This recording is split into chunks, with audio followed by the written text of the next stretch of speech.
Hello, mighty warriors. Welcome back to my channel. My name is Alicia, and if you don't already know, this channel is where iron sharpens iron, where a fellow Christian likes to engage with you and discuss what I have learned about the Word of God. And I share it with you guys so that maybe you can learn something and be blessed by it as well. So this weekend at church, I online watched um, Oak Cliff Bible Fellowship. And it's interesting because I will often receive a word from God that is very specific, very on time. And this particular word was that.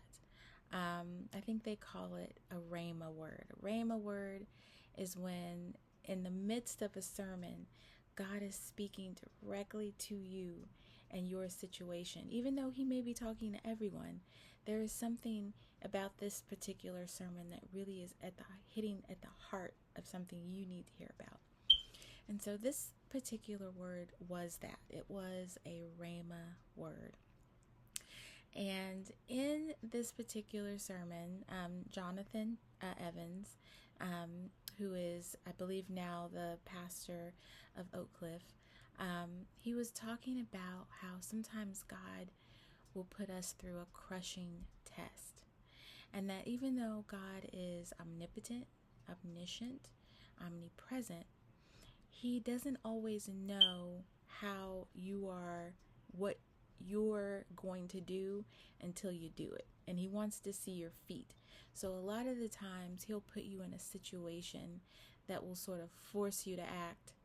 And He really wants to know, do you believe Him? Do you trust Him?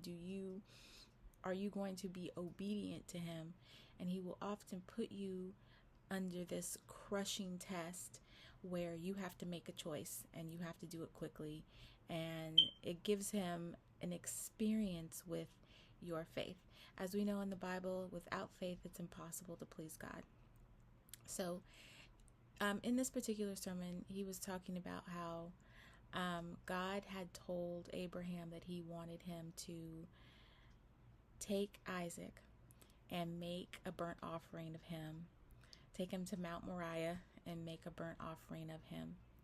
And as we know, Abraham waited a long time for his son, Isaac.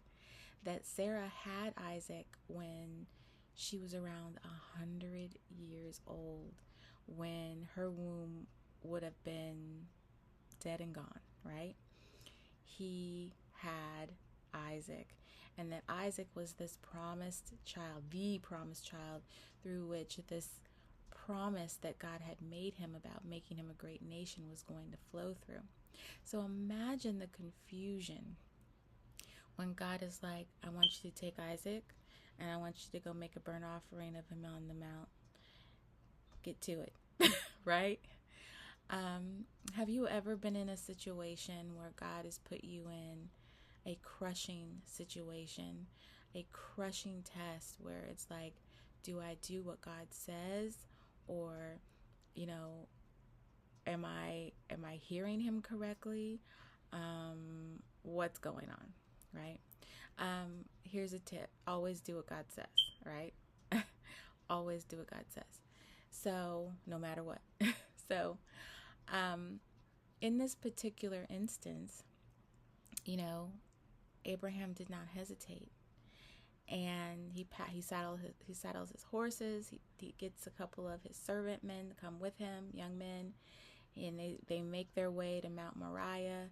And then at some point he tells the young men to wait, the young servant men to wait, and then he travels on alone with Isaac up the mount. And I believe it takes him, I'm not sure how long, but it takes him a little while to get there. And so imagine what's going through the mind of Abraham, right? And so actually, during the sermon, Pastor Evans talks about what was going on in Abraham's mind, because it's in the book of Hebrews what was going on in his mind. And he doesn't hesitate in obedience, but in his mind, he's thinking, well, maybe God was going to raise him from the dead, right? And so when he leaves the young men, he tells them, we'll be back, right? And so, you know, he never has a doubt that, you know, if I do this, God can raise him from the dead, right? And it's because of his previous experience, his previous life experience with God, that he has no doubt in his mind that God is going to do something miraculous. He's going to see something miraculous. He doesn't know what it's going to be, but he's going to be obedient because there's no other way. You know, God is going to do something miraculous. And so he gets Isaac to the mountain, and he binds him up and he puts him on the altar, and he lifts his dagger, and right when he was beginning to offer his son, an angel of the Lord shows up and says, stop. Now, God, now I know that you believe me. Now I know that you love me. Now I know that we're going to do what you said you were going to do. And so this is a crushing test where God puts you through a series of, you know, things that you have to walk out so that he can experience your obedience, right? And so, of course, God directs him to the ram in the thicket, and he has provided a provision, a ram for him to sacrifice. And there was another sermon where the pastor said, Abraham didn't know when he was ascending the mountain of Moriah that on the other side, God had a ram ascending that same mountain. His ram of provision was on its way. And so sometimes God will put you through the test, but he has an escape for you. He's just trying to see what's going to happen, right?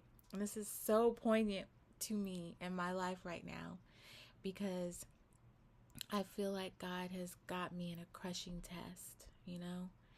I feel like, you know, we love our children, and I feel like he's put me in a situation where my children whom I love and I want the best for them, you know, I've put them in a situation that could be risky for them.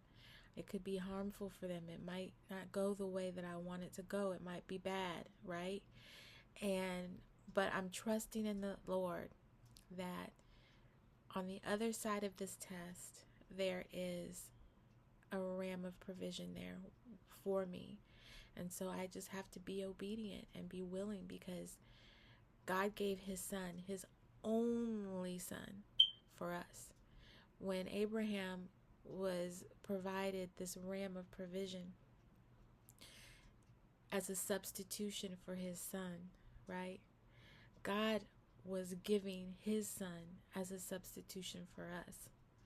So he was in a situation where there was no other way. There was no substitution. And I want you to think about that as a parent, how that would make you feel to know that you would have to put your child who you love on the altar and give him up for people, many of which who take your name in vain, who don't love and honor you and see you for all the goodness that you have in you, who don't trust you, who don't have faith in you, who don't believe you, who are idolaters.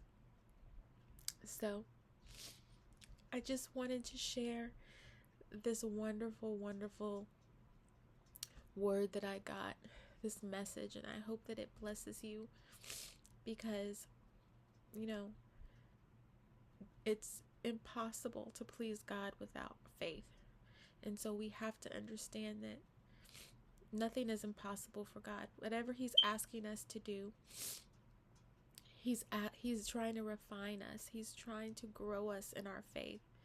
And just like he did for Abraham, his obedience was not in vain, because he got to see what God was going to do. He got to see that there was going to be this ram of provision for him, right? For us as human beings. He got to see. His faith allowed him to see the future, to see what God was going to do for us, to see Jesus, right? And he trusted in God, and he trusted in what God had done for him in the past, where he had taken a dead womb and he had brought it to life, right? And that's what he was thinking about. God can bring dead things to life. So I'm going to be obedient, because I know that he can bring dead things to life. And just trust in the Lord. I'm not going to make this too long, but I just want you to know that he will never leave you nor forsake you, right? That you can trust in the Lord, and he may put you through the test, but on the other side there is a blessing where you get to see his heart. You get to see how much he really loves us. So thank you for joining me today. I hope that this blesses you. Pass it on to your friends. If you like these videos where I share what I learned over church services on Sunday, please like, please subscribe, please share with others. Anyone in your life that you think could use a message like this. This is where we help each other. Iron sharpens iron, where by the blood of the Lamb and the word of our testimonies we overcome. And so this channel is really just a testimony channel of how God has loved me, and he has kept me, and how he has provided and protected me. And I want to share it with you guys so that it can encourage you. Okay? So until next time, I love you, and be blessed, be baptized, and be blessed. Bye.